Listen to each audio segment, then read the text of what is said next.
Welcome बच्चों।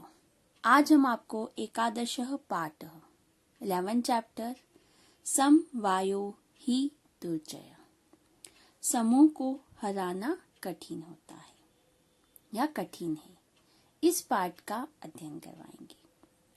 यह पाठ पंचतंत्र नामक एक ग्रंथ से लिया गया है। इससे पूर्व द्वितीय पाठ जो आपके इसी बुक का है, दुर्बुद्धि विनिश्यति, जिसमें आपने कछुए और दो हंसों की कहानी पढ़ी, वह पाठ भी पंचतंत्र से लिया गया था। उसमें आपने एक कहानी के माध्यम से शिक्षा ग्रहण करी थी।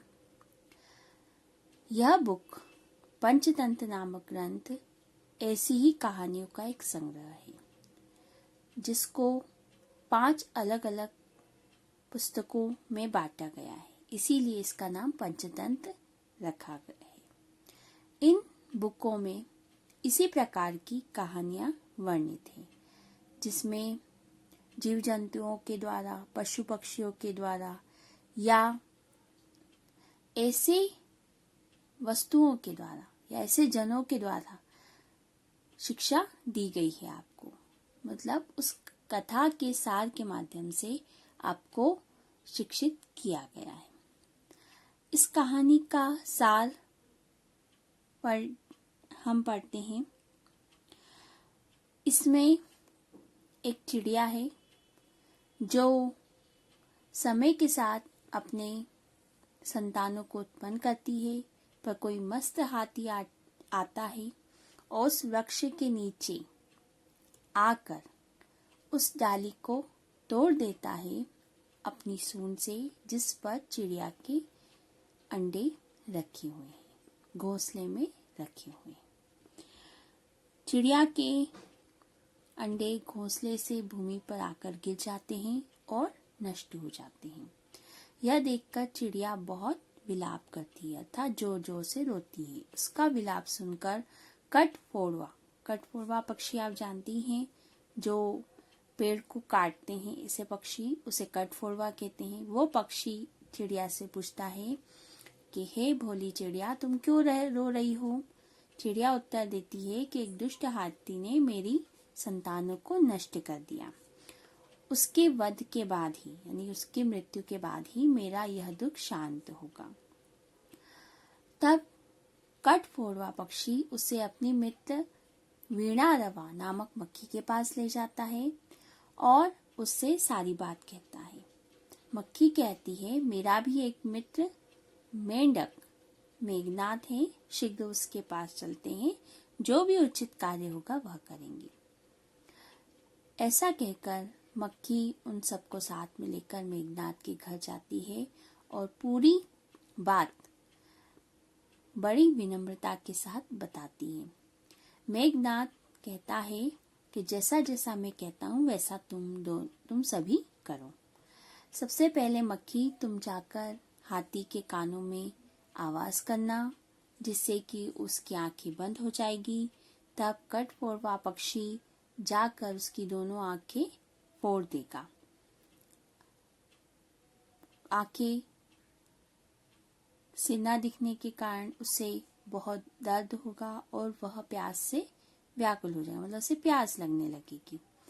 प्यास के कारण वह तालाब के पास आएगा। रास्ते में एक बहुत बड़ा गड्ढा है।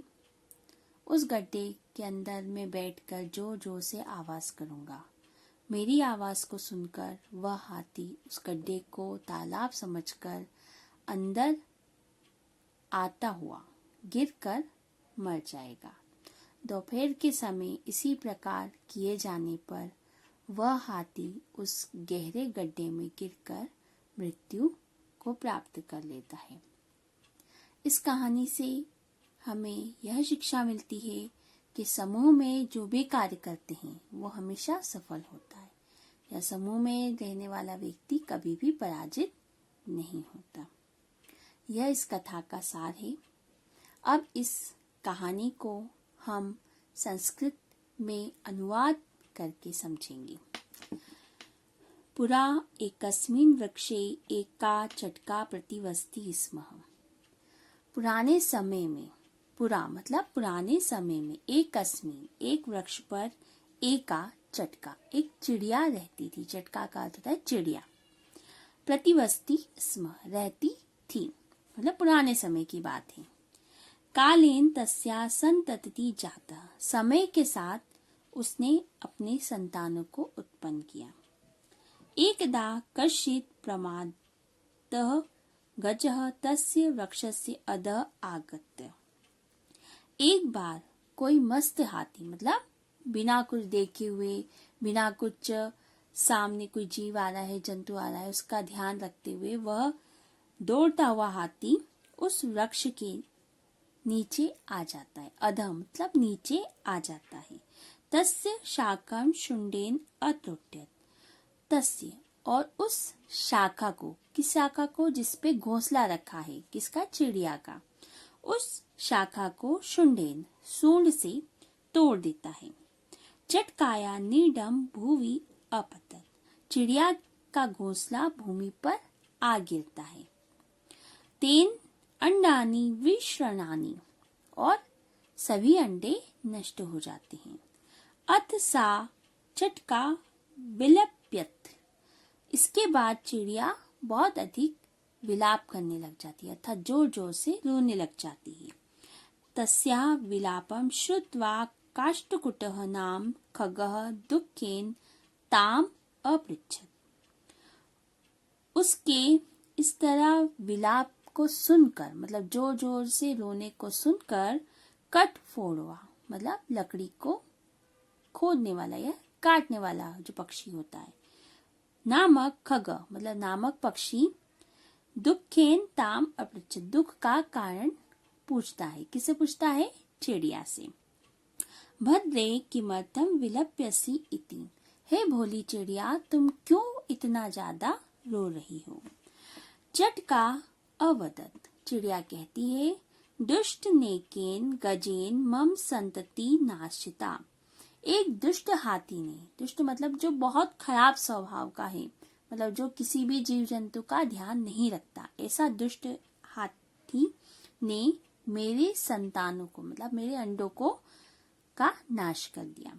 तस्य गजस्य वदने मम दुखम अपसरेत। उस हाथी के मृत्यु के बाद ही, वदने मीन्स मृत्यु के बाद ही, मेरा दुखम मतलब दुख अपसरेत शांत होगा या दूर होगा। ततः काष्ठकुटः ताम वीणारवा नामना नाया मिक्षिकाया समीपम अनयत। इसके बाद कठफोड़वा पक्षी उसे वीणारवा नामक मक्खी के पास ले जाता है। अनयत मीन्स ले जाता है।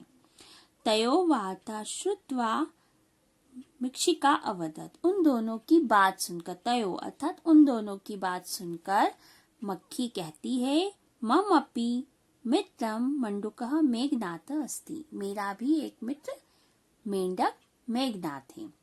शीघ्रम तमुप्रेत्य यथोचितम करिष्यामः। जल्दी से उसके पास चलते हैं, जो भी उचित कार्य होगा करेंगे। तदानीं ताम मिक्षिकाया सह गत्वा मेघनाथस्य पुरः सर्वं वृत्तान्तं न्यायवेदितम्। इसके बाद वे सभी मक्खी के साथ मेघनाथ के घर जाते हैं। पुरः वार्ता, और वहां जाकर अपनी पूरी बात विनम्रता के साथ सुनाते हैं। मेघनाथ अवदत। मेघनाथ मेढक कहता है, यथा अहम कथ्यामि तथा कुरुतम। जैसा मैं कहता हूँ वैसा तुम सब करो। मिक्षिके प्रथमं त्वं मध्याह्ने तस्य गजस्य कर्णे शब्दम कुरु। मक्खी, सबसे पहले तुम जाकर दोपहर के समय, मध्याह्ने अर्थात दोपहर के समय, तस्य गजस्य उस हाथी के कर्णम मीन्स कानों में, शब्द कुरु आवाज करना। येन सह नयने निर्मल्य। तुम्हारी आवाज सुनकर वह अपनी दोनों आंखें बंद कर लेगा। स्थास्यति मतलब नए नए, निर्मलम स्थास्यति मतलब धीरे धीरे वह अपनी आंखें बंद कर लेगा। तदा काष्ठकुटः चंचुआ तस्य नयने स्फोष्यति। तब, तदा अर्थात तब कठफोड़वा पक्षी अपनी चोंच से उसकी नयने मतलब दोनों आंखें, नयन मीन्स एक, नयने मीन्स दोनों आंखें, स्फोष्यति फोड़ देगा। एवं सह गजः अधः भविष्यति और वह हाथी अंधा हो जाएगा मतलब उसे कुछ दिखाई नहीं गिरेगा। तिशात सह जलाशयम गमिष्यति प्यास के कारण मतलब जैसे ही उसको दर्द होगा, उसकी आंखें फूट जाएगी तो उसका गला सूखने लगेगा मतलब उसे प्यास लगने लगेगी और वह जलाशय अर्थात तालाब के पास आएगा। मार्गे महान ग्रत अस्ति रास्ते में बहुत बड़ा गड्ढा है। तस्य अंतिके मीन्स उसके पास में या उसके अंदर, अहम स्थास्यामि मैं जाकर बैठ जाऊंगा, उसके अंदर मैं जाकर बैठ जाऊंगा। शब्दम च करिष्यामि और जोर जोर से आवाज करूंगा, किसी टर आवाज करूंगा।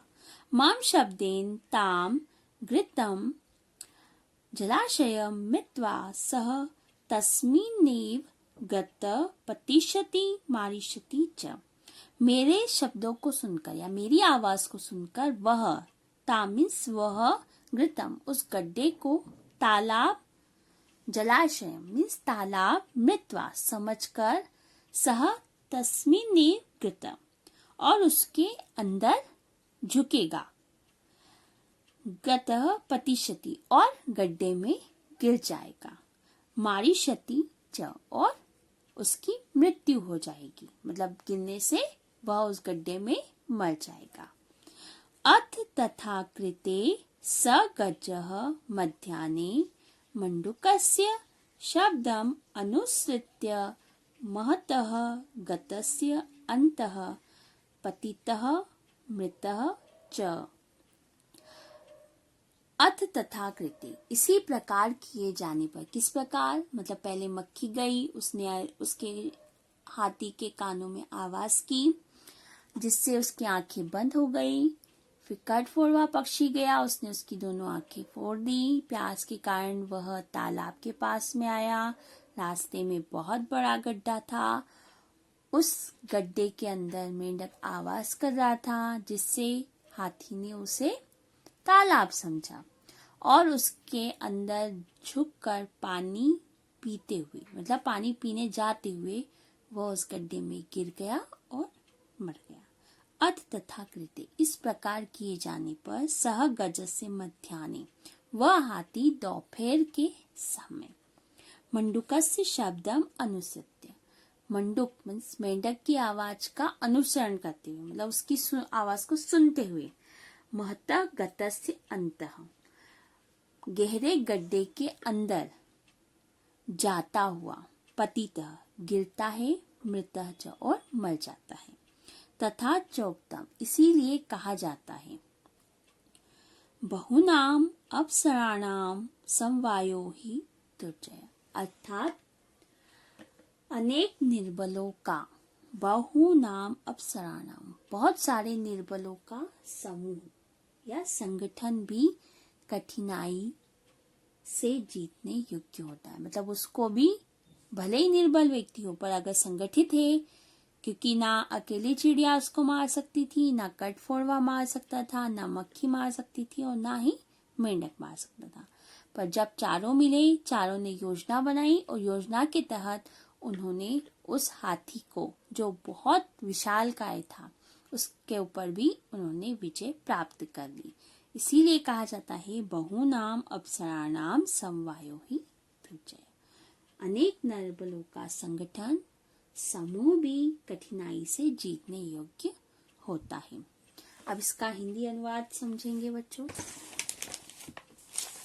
पहला है पुरा से लेकर 21 तक।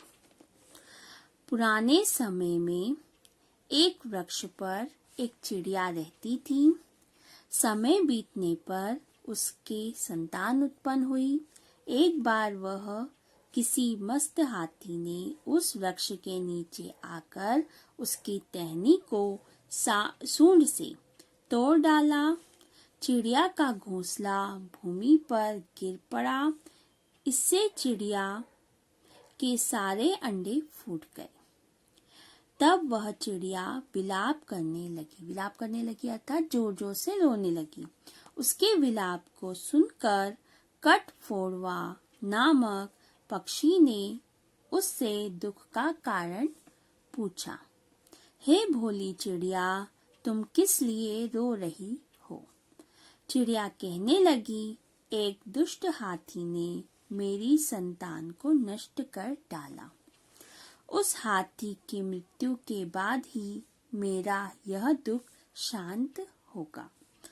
तब कठफोड़वा पक्षी उसे वीणा रवा नामक मक्खी के पास ले गया।